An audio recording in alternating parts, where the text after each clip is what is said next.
Scott McNair, injury attorneys, we fight for the win.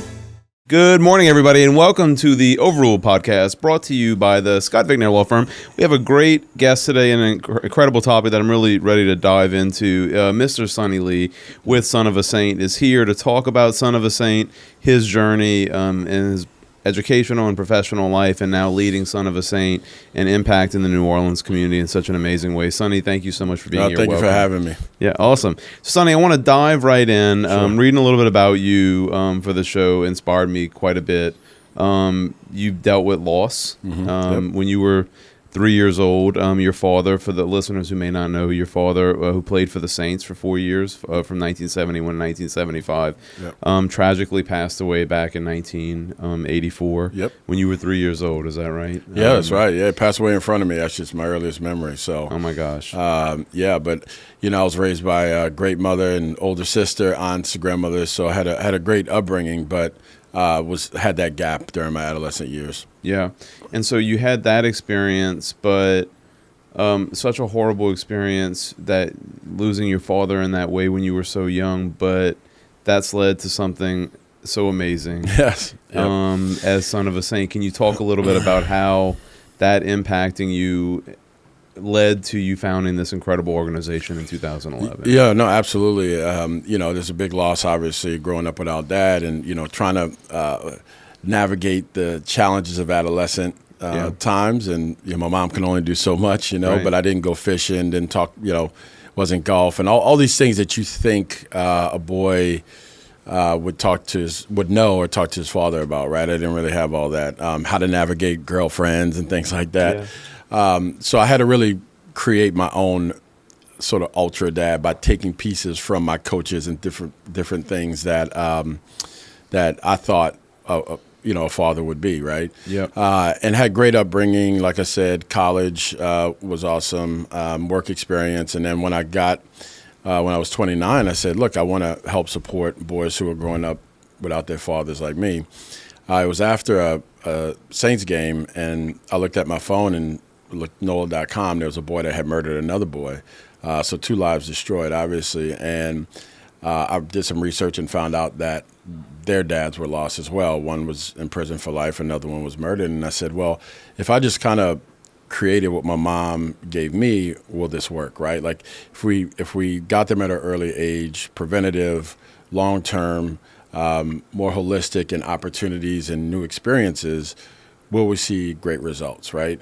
And I didn't have a connection to kids at the time, but I went to the park, tapped a coach on the shoulder, introduced myself. I said, hey, I want to work with some boys that are growing up without their dads. That's how I got my first 5 boys.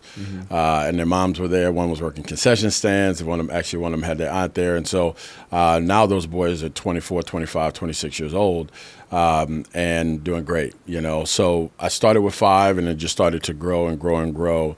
Now we're serving over 700 boys in New Orleans metro area. That's amazing. And, preparing for today, Sonny, I noticed that when you started Son of a Saint, you were 29 years old. I know. Insane. I'm thinking about how irresponsible and stupid I was when I was 29 years old, 11 years ago. Yeah. But I was really thinking about talking to you about this topic today because my parents, my dad, my mom, have been such almost like the foundation of a house is the way I think about it for me. Yep. And when that's been a really strong relationship for me my entire life, and I'm lucky and blessed enough to still have them. Yep. They're both 74. And I think about how my life may have been different if I hadn't had that foundation, and they raised me to be independent and to work hard for everything, but they were always that resource. Like when I was going through a tough time or I had a concern about something or I needed advice about something, they were there. And so really when I think about what you've built here with Son of a Saint and the power of mentoring, isn't that right? Like you're filling the gap for those young men who are going to be the difference makers in the world like you are right now one day. Absolutely. And, hope grows at home, right? It starts there. And a lot of times when I go talk to kids, sometimes when I'm talking to kids that may not be in the same situation as our current boys that we have, right? And with their fathers lost to violence and long-term incarceration. I'll ask the boys. Like a lot of times I'll go talk to 6th, 7th graders, and I'd say, who's your hero? And most of the time it's dad. Yeah. What do you want to do when you grow up? I want construction. I want to be a lawyer. Okay, what does your dad do? He's in construction. He's a lawyer, right? Where our boys, it's a little different, right? And that's what I communicate to them is like they don't have that same dream and hope that necessarily you have, right? Unfortunately, their connection might be because of loss, some challenges and trauma that they've had. And so Son of a Saint fills that gap. That's what we do. That's what our family does. We have case managers, mental health specialists, education coordinators, mentors, all in-house that help support them in any challenge that they might have, as well as the entire family being a resource and being able to share, like I said, share resources with them that to help them overcome some challenges and just get guided in the right direction, Yep. Amazing. And so talking about Son of a Saint today, you got a $5 million or so annual budget. You've raised over 50. It's amazing. So I need to get my budget approved today, actually, after this meeting. So I got if the board is listening, please approve Sonny's budget. The board is listening. Yeah, my finance chair at 10:30 a.m. I've got a call with him. Yeah, amazing. And so it's not a small organization, right. Which is nothing wrong with being. Everybody starts small, but it's making a big impact. You've impacted. Oh, is it over 500 boys since you started? Yeah, I mean it's right around there. I mean we have 700 currently. About 300, 325 is really our core boys that are getting the full blown support of Son of a Saint, and then you have roughly another 400 that we're able to provide support to go to tuition-based schools, so our education fund, which is basically a state tax credit program that we're one of 3 in the state that can apply that. So we're serving a lot of kids, right? That are in need and that really, will have great futures. I think because of the investment of our mentors. And time that they've been able to put in, and the resources, obviously, from supporters. And I think it's important to say, from my perspective at least, I'm curious on what you think about this. And I'm going off, kind of diving off here on a tangent, but unfortunately, in life, sometimes we're very selfish and we only think about ourselves. Right. It's a natural human impulse we've got to train ourselves out of. Yeah. And so somebody listening to this might hear you saying you're impacting all these boys, but you're really impacting all of them, all of our listeners from my perspective, because one of the biggest issues we see in our community, in any community around the country, in improper decision making and making mistakes that lead to criminal issues and a kid going off the wrong track, not being able to get employed, is not having the dad there or the parents there. Oh, yeah. And so you're almost like preventing the problem. Exactly. You're almost helping on a larger scale, which I guess, I don't know if you've done these studies on this yet. Maybe it's more correlative than causative. But you're preventing, in some way abating potential future criminal issues, potential issues with somebody not being able to be gainfully employed and grow their education and support their family. Yeah, for sure. I mean, we, our boys are not in the judicial system. And so, I'll say sort of who our boys are. 70% of them, they've lost their fathers, like I said, to violence, and roughly about 25% long-term incarceration, mostly life in prison, right? And you might have some that maybe dad died of a natural cause or an accident. And so not having those boys in the system obviously shows us that we're doing the work is being done and it's impactful, right? 80% of our boys are going to college, about 20 are going to the workforce, and we work on college persistence because they're first generation usually, and so we got to make sure they kind of follow all the way through. We also utilize the community colleges is a big deal for us. When I was growing up, it was like, no, you get a 4-year college, you don't go to community college. That's how I was, but it was like, wait, but I think that shift is happening just because how expensive college is also.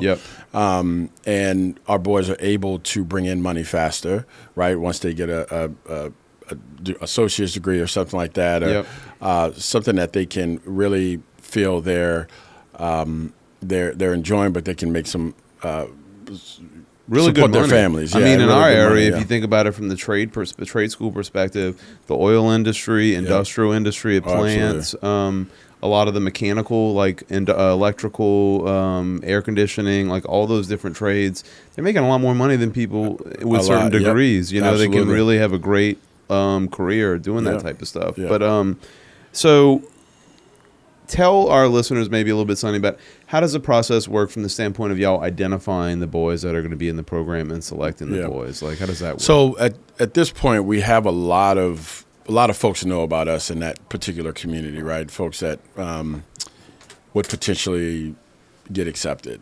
So we don't actually have to advertise that, which is interesting and unfortunate. Usually we'll have a boy that has a younger sibling that can be in our program and come from the same situation. We have school counselors that apply kids. We've had a boy apply himself to the program. I was at a store the other day, and my son, he's 11, he had a Son of a Saint shirt on. This lady came over and thought he was in the program. He's like, no, it's my daddy. And unfortunately, her nephew had just lost his father to violence and sort of whispered to me, like, how old he was. So that young man will probably be in our next cohort in January. So the boys join between the age of 10 and 12 years old, and they're with us until 21, but really a lifetime. And so, there's a 2-month application process, and our program team really does all the interviews. I'm out of interviews. I don't do any of them. I used to do all of them. But feels good, dude. It feels good not doing them, trust me. Because I'm doing the journey and not in the law firm side. I'm like, I'm really nice not doing some of the things that I want to do. Exactly. So, they select the best kids. And when I say the best kids, you could have all Fs and be, not have focus and just have behavioral issues, or you could be a straight A student. It doesn't really matter. It's really about, is this program something that you want to be in, right? And sometimes the kids don't know, but just we need family support from the guardian, right? And then we look at transportation too and some of those challenges. We do have a logistics team. We have drivers. We're in 92 different schools, 40 plus zip codes, so we deploy a lot.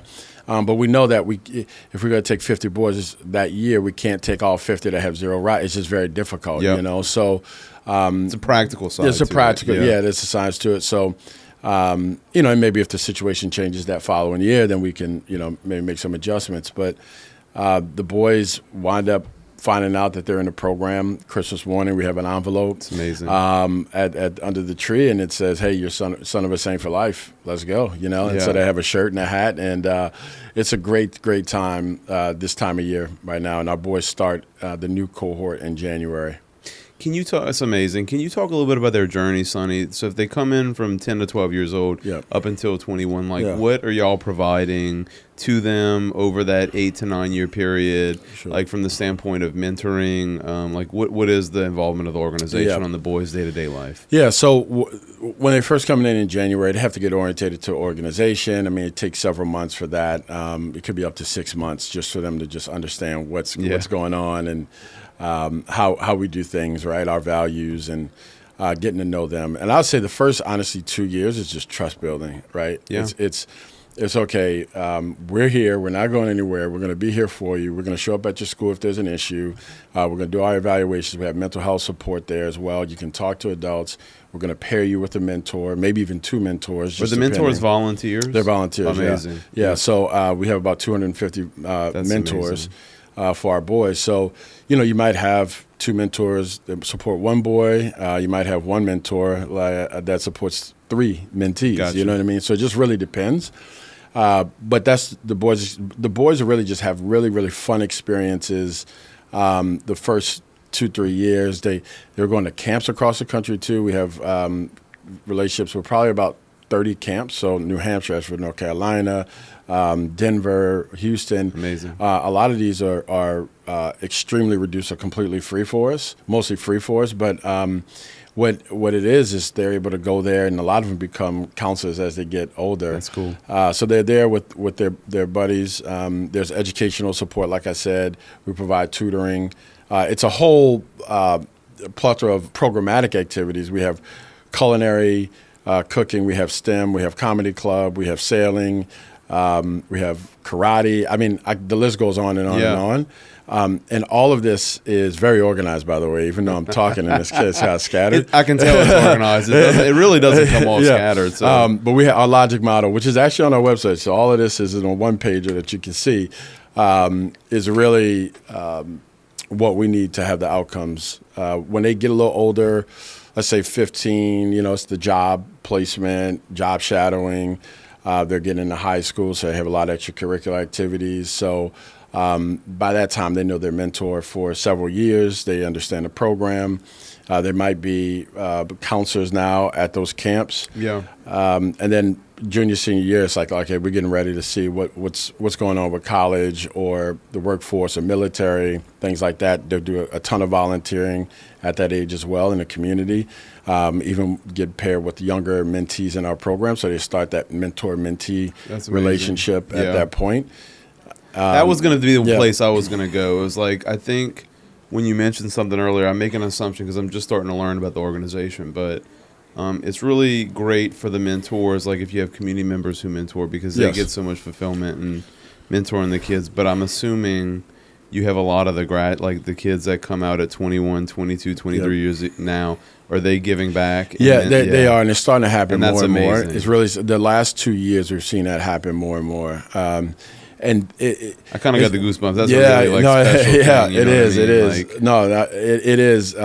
And our oldest boy is 26 now, and he's paired with 2 boys. And they're actually coming back. A lot of our boys from, their senior year in college or junior in college, whatever, and they're coming back, and they're going to be connected to a lot of our boys. We have our Man of the Year ceremony next week where a lot of our alums are coming back with a lot of the young boys. They're giving out their awards to the younger folks. So it's a whole community, and it feels really good. And I think so in that sense, it's besides just like giving them a better path and helping them be successful, prevent them from going down the wrong path, right?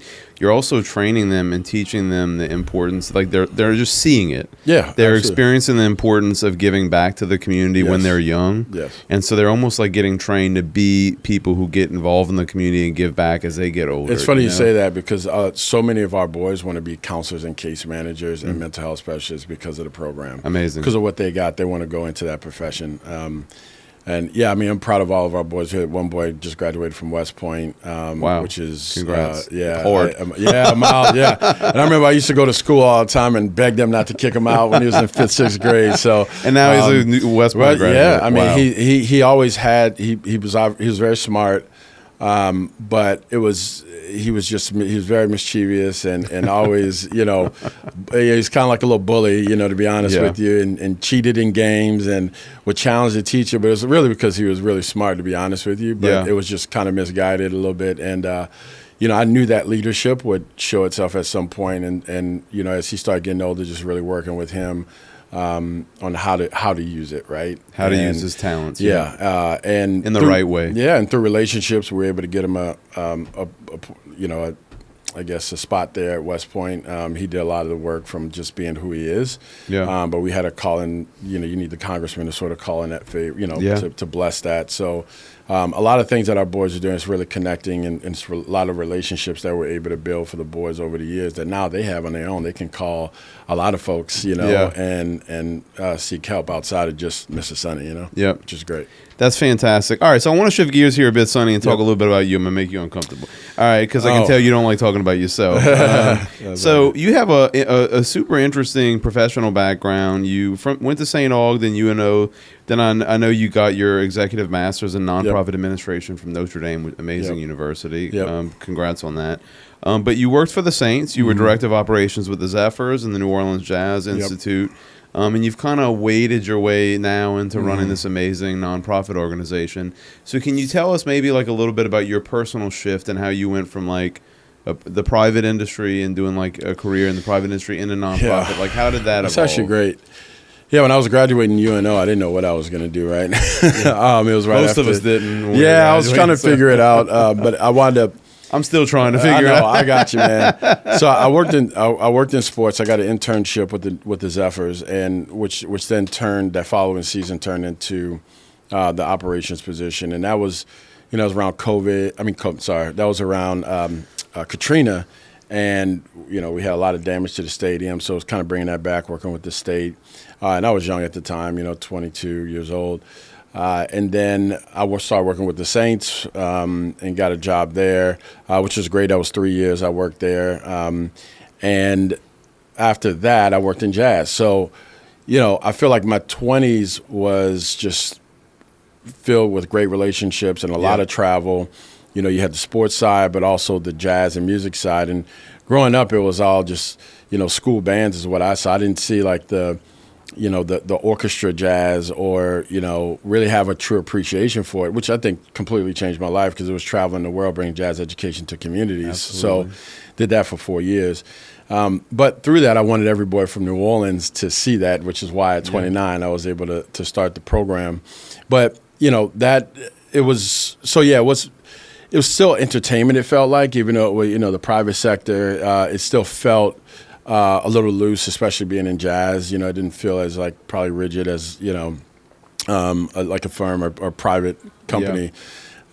So yeah, I mean, it was really, I guess it was a little challenging at first because I was still working in jazz when I started Son of a Saint. So I had the nonprofit while I was still working in that space at the University of New Orleans. Actually, was where I was housed at the liberal arts department there in the jazz space.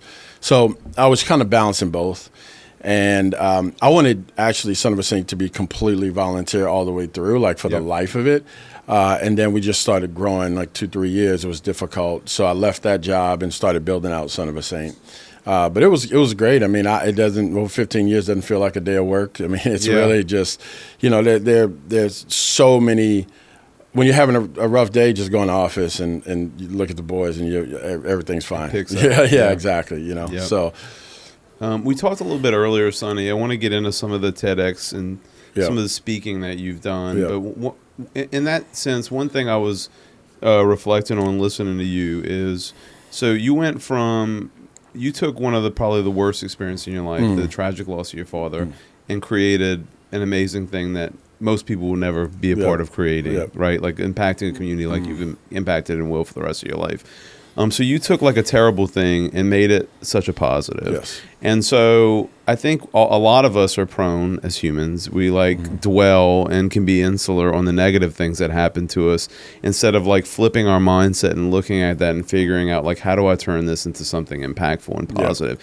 And it's what you did is like not abstract, like you really did it. Yeah. And so like what is your advice in that regard to people who are like struggling with something or impacted by a negative thing or just feel like they're fucking snake bit, however you want to say it, right? To take that and turn it into something meaningful and impactful for others. Well, I think the first thing is that knowing that you're not the only one that's going through something, right? You know, I'm not the only one that has lost his father, right? You know, and mine's different circumstances a lot than our boys. So I think that's the first thing. Yeah. And it's very hard to understand that once you're in it, you know, and going through it. But knowing that at the end of it, there is a lesson that will be something that will be learned and you'll be able to share, right? And I mean, I say this all the time when, you know, an adult even comes to me with a child, we've survived everything. We're here, we're talking, right? Yeah. We've survived everything and you know, we'll survive this. And that's sort of my frame around it, you know, thought process is like, you know, what can I learn through this that I can share with others, you know, so. Amazing. What is your why with the organization now, Sonny? I mean, it may be a stupid question because like you get to see this amazing impact that it's got on these kids. The why is there's so many kids that need this. In New Orleans and beyond. And I mean, people ask us all the time if we're going to go to other states and you know or statewide, but there's so many boys that need this, and I don't think folks really understand.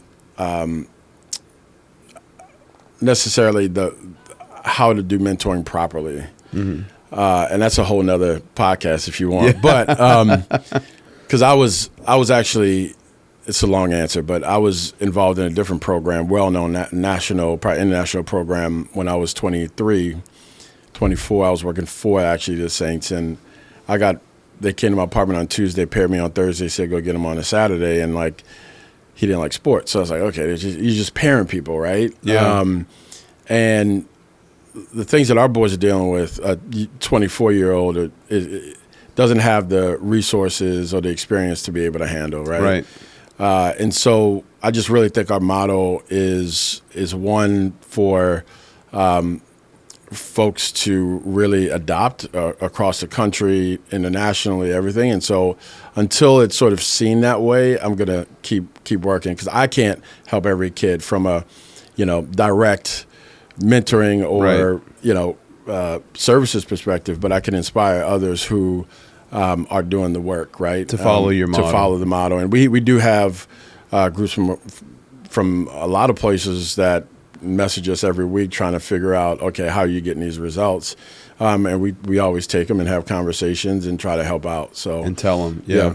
I gather one of the fundamental things that you do really well, I heard you talk way at the beginning of the show, was build trust. Yes, build trust, for sure. If you don't have trust, how do you reach somebody else if you don't trust each other? Absolutely, absolutely. So tell anybody listening a little bit about, if you can, some of the events that the organization has, or some of the things that they could potentially do to help the organization. And they're interested. So I know there's a gala every year. Maybe talk about that and get into some of the other things that y'all do to raise funds and support the organization. Absolutely. There's a big gala at the Four Seasons. Usually it's the third weekend of November. We always wait for the Saints schedule to come out to know like some of all these where it falls. But the Four Seasons has been a great partner of ours, so that's definitely one to get involved with. We're beneficiaries of Po' Boy Fest. I know you went, I think, it was a couple of weeks ago. So we're friends with Southerns. The Southerns had a station out there. Oh, nice. Go try. They're both their Po' Boys. So. So that's good. We provide about 150 volunteers for that. And then we have a lot of activities. Which, by the way, I don't want to stop you, but that event has gotten so big. It is. It's like almost like, I don't know how much longer they're going to be able to hold it on Oak Street. There's so many people. I know. It is so many, especially when the weather's nice. Yeah, it was beautiful this year. It was great. It's really good. But we have a fundraiser in New York that we do at the Standard Hotel High Line, which is so beautiful. It's at the Boom Boom Room. That holds about 300 people. And a lot of folks from New Orleans go, but it also reaches our New York supporters and kind of help cultivate those relationships. Our boys ride in Crew Ferret, which is the Saturday before Mardi Gras, and we're always looking for beads and things like that for them to throw. But they have a whole float, which is awesome. But those are just some of the activities or larger activities. I mean, for the boys specifically, we put on about 50 activities a month just for the boys, programmatic wise. I mentioned some of them earlier.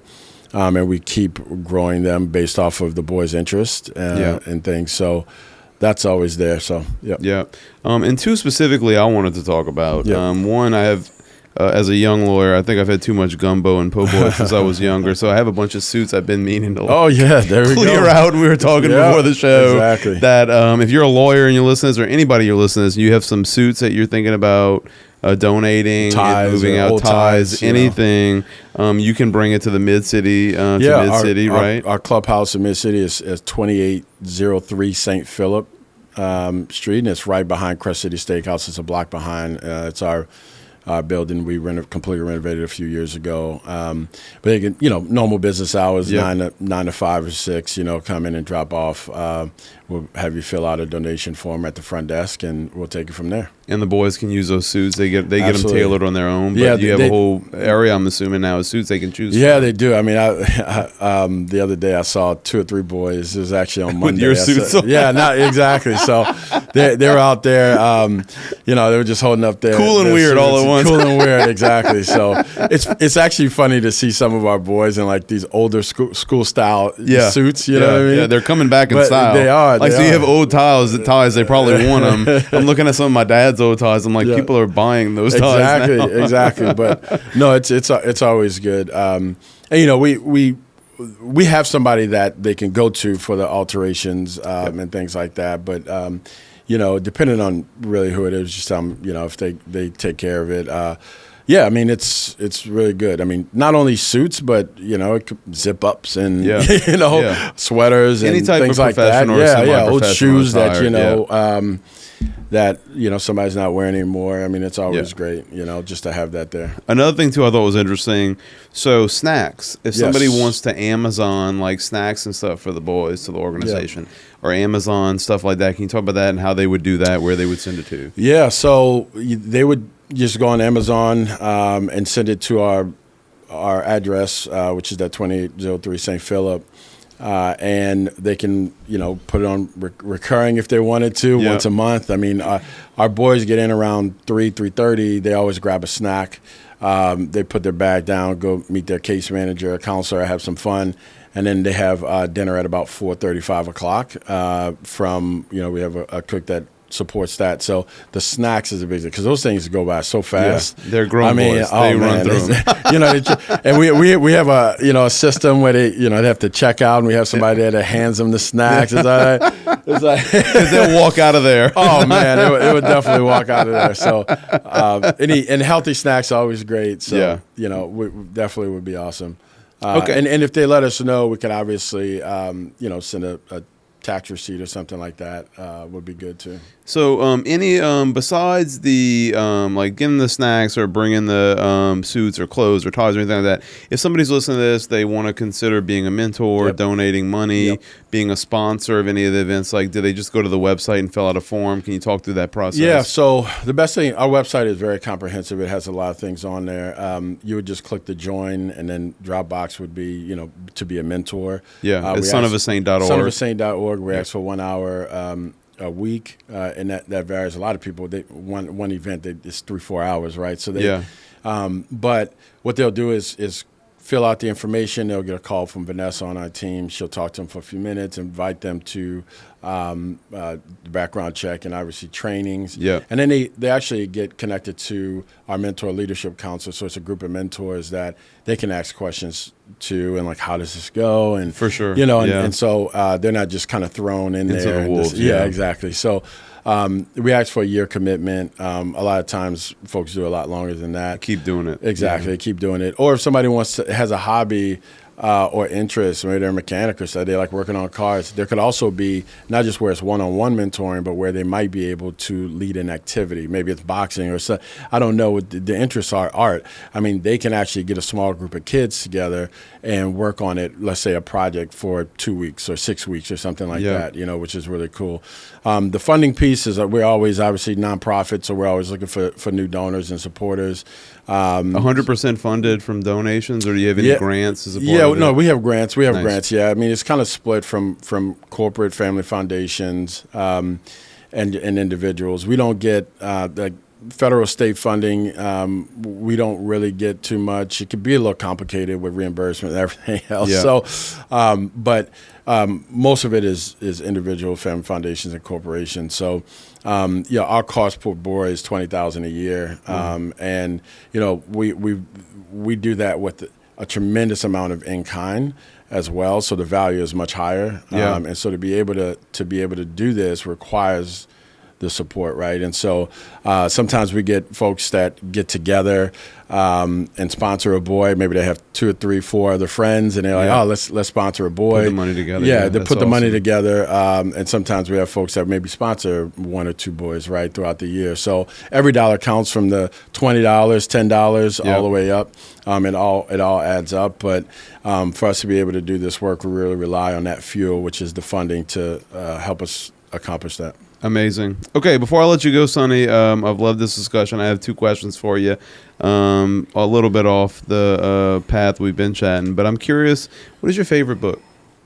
So, A Measure of a Man by Sidney Poitier, the actor and philanthropist. Yeah, I mean, it just really tells his story growing up, in Nassau County, and the challenges he had and just growing up in America. So, that's I'd say go-to. Be ordered in 5 minutes. I've never heard of it, so I'm looking forward to reading it. Okay, and last, I like to ask everybody this, Sonny. You've had an incredible, journey creating this amazing organization, Son of a Saint. You've, without being hyperbolic, you've impacted thousands of other lives now, done all this stuff, and you continue to grow the organization, helping this organization maybe grow into other communities and other cities. What would you say, like, at your stage in life right now, looking back on everything you've done and accomplished, is maybe that your superpower, that one thing that's unique and special about you, we all have it, that's helped you kind of succeed and achieve a lot of the things that you've done? Yeah, that's a great question. Everybody my struggles son with would this say. one. I don't know. I think action. I mean, it's kind of weird to say. I just think action. When it's not weird at all. When I think of the first thought about Son of a Saint, when it was after that Saints game, my sister and I were rooftop of the cotton mill, like having a glass of wine, looking at the Superdome. I remember the whole scene. I got so frustrated after I looked at that NOLA.com piece I was telling you, where that issue with the two boys happened. And I was like, everybody sits around and it's like, what do we do? Right? Oh, those, oh man, those kids, they making poor decisions and all. And I was just like, who is taking the action?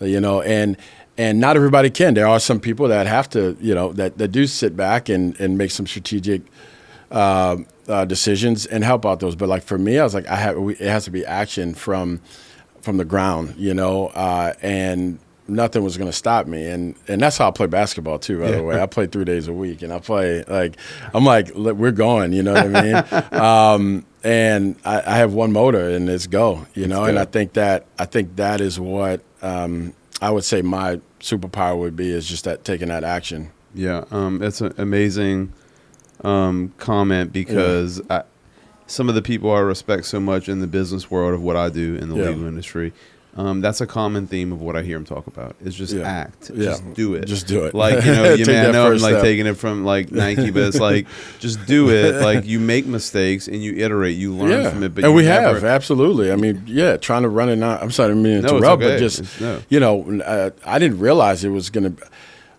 I didn't realize it was going to be maybe as large. I knew it would work, but like I said, starting a nonprofit, being successful, having raised a lot of money over the years, putting it to great use. There's a lot of things that I was like, I don't want to be an organization that somebody's questioning, are they really having impact? Are they using the money properly? Right. Are they, like all of those things? I'm like, I'm being as transparent as possible, and. Through that, you start seeing the vulnerabilities of even other organizations that aren't doing the same thing, And so, for me, it's just a lot of learnings within that to get to that place. But for me, I have to deal with donors that. I think they're the only donor. Yeah. I have to deal with that boy that's in crisis. Yeah. I've got staff, and you have hiring the right people, and turnover now can be challenging, right? Putting all the systems and processes in place, and it's just running a business. I mean, we all know there's a lot of people who are listening. In a nonprofit, I think it's just even more unique, because it's not like, for people to give or write a check, it's a real decision. I mean, it's hard to take money from people, right? I mean, and even if it is being used for good, nobody wants to write checks all the time, they want to keep it for the growth of their business. And so navigating that donor relationship was always interesting for me as well, because like not everybody has the same interests as I do, and I had to understand that too. So it's all good, and there's a lot of learnings. I think you hit a key one though. Like for me specifically, it's like when I donate to a cause, I want to know it's going to make an impact. Yeah, for sure. And the funds are going to be taken care of. Which and there's just no question that y'all are doing that, and that obviously evidenced by the amount of continual donors who have given y'all a lot of money. They feel very confident that their funds are being put to the right use and impact in the community. And the last thing I'm just going to say about it is like for me, it's like I feel like this is a very New Orleans thing. We always like to, and even the rural communities start to comment when the crime spikes, right? Yeah, of course. But I'm like, you can't solve crime by just putting every single person in jail. Part of the solution is donating to organizations like you to have real impact before these things happen, to make a positive impact on everybody in the community, to have these kids like focused on school education and getting on the right path. For sure. I mean, prison is just it's a cycle, and a lot of these guys have younger kids, and they're going to be in the same. It's just a cycle. It's just like the example I gave earlier about where's your father? Oh, he's in jail. Okay, I'm gonna go do the same thing. Right. I've got a kid. When he came into the program, he said, "Well, I'm gonna go kill 2 people like my uncles did. That's all I know." And now he's in the military doing amazing. And he was a camp counselor up in New Hampshire. Like totally changed. Total kid. 360. Oh man, like total. But all the props goes to his mentor, Bo Martin, who's an amazing guy who has 2 other boys. One's at Tulane, one's at Texas Tech. And so, those are There's just great stories. And so to everybody listening, sonofthesaint.org, you can go there to donate, but also you don't have to start a nonprofit like Sonny to change the world and take action. Like you could take action by volunteering to be a mentor. You could take action by donating some money to the organization. You don't have to donate money. You could donate clothing, suits, send some snacks for the kids. A lot of different things you could do to support Son of a Saint. It's an incredible organization. Thank you. Thank you so much for being here, Sonny. No, thank you for having me. I appreciate it. All right, this has been a great discussion. Thank you to Sonny Lee, an amazing community impact leader and member of our community who's just changing a lot of people's lives. And thank you to all of our listeners who have listened. It's been a great episode of the Overruled podcast brought to you by the Scott Vigner Law Firm. Thank you for listening. Hope to see y'all next time. Scott Vigner, injury attorneys, we fight for the win. Information is for illustrative purposes only and does not constitute tax, investment, or legal advice. Always consult with a qualified investment, legal, or tax professional before taking any action.